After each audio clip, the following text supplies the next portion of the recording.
Hello, bookish friends. We're talking about Pestilence, by Laura Thalassa.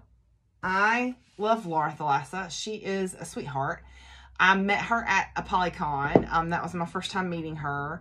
And she signed my book.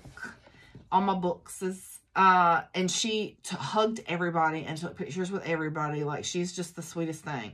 And stayed late. So I first read her The Bargainer series, and I did the audiobook, and I did the audiobook of this one too. And I think they might be the same narrator. I'm not sure, but they're so good. I love her audiobooks. But anyway, so I'm listening to The Bargainer. I think when this came out, I was listening to The Bargainer, and Vanetta from Book Besties was like, y'all, and just going on and on about this book. And she's like, it's called Pestilence. And I'm like, that's disease. Like, what is she talking about? And then she sent the cover. And I was like, wait, what's this? Who wrote, what's the series? Because y'all know I'm a cover whore. So I listened to the audiobook. And it was really good. When I saw it, like, I got the premise right, that it's the 4 horsemen of the apocalypse. I was like, that's not sexy. And Pestilence, aka the plague, is really not sexy. So, like, how? But I will tell you that if anybody could make the plague sexy, it's Laura Thalassa. So that is exactly what she did. Is she took the plague and she made it sexy, and I'm here for it. So yeah, I'd give it a 4. It wasn't, for me, it wasn't, I can't put it down. And y'all know that's my thing for, like, Bargainer, I would say a 5, like absolutely a 5. But, this one I would say it's a 4, 4.5, because I really did enjoy it. And I definitely wanted to finish listening to it, aka reading it. And I got invested in the story. And I will say, so this chick, bless her heart, right? She's a firefighter. She's a helper. She's a rescuer. Her and her fellow firefighters kind of like draw straws to see who's going to be the one that gets left behind to try and kill Pestilence. Which when I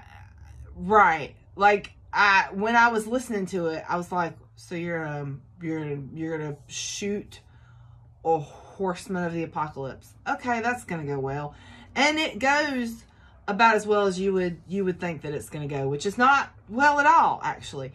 And so he decides, as punishment, that he's gonna keep her alive and drag her with him as he wipes out the human race with the plague. And that, you know, that's going to be her suffering, is that she has to watch as he destroys humanity, kind of thing. And then, of course, somewhere along the way, he decides to not be a butthole because he falls for her, right? And then it's about that dynamic, which I love their relationship. I love their dynamic. I love the kind of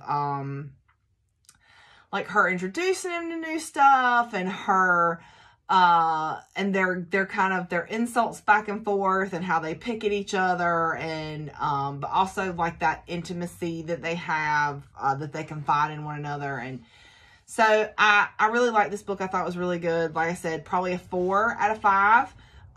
But also what I think she handled really well was the whole religious concept, because when you hear the 4 horsemen of the apocalypse, you automatically assume it's going to be like based off of Christianity, but it kind of embraces like all religions in the book. And so I like that she navigated, that's a pretty hard subject matter to navigate, and she navigated it really well, because Laura's amazing.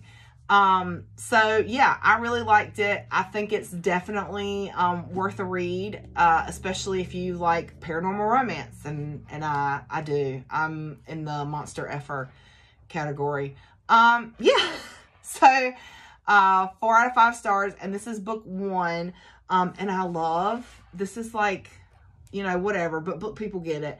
I love when it says which number it is on the spine. So when I go to read it or I'm going to tell somebody about it, I'm not sitting here like having to Google what order the books were in so I can tell somebody or take pictures or whatever. So yeah. So very well done. I love the cover. I mean, who wouldn't? Like the tattoo goes down the V. It goes down the V. Yeah. Okay. Thanks you guys. I'll see you next time.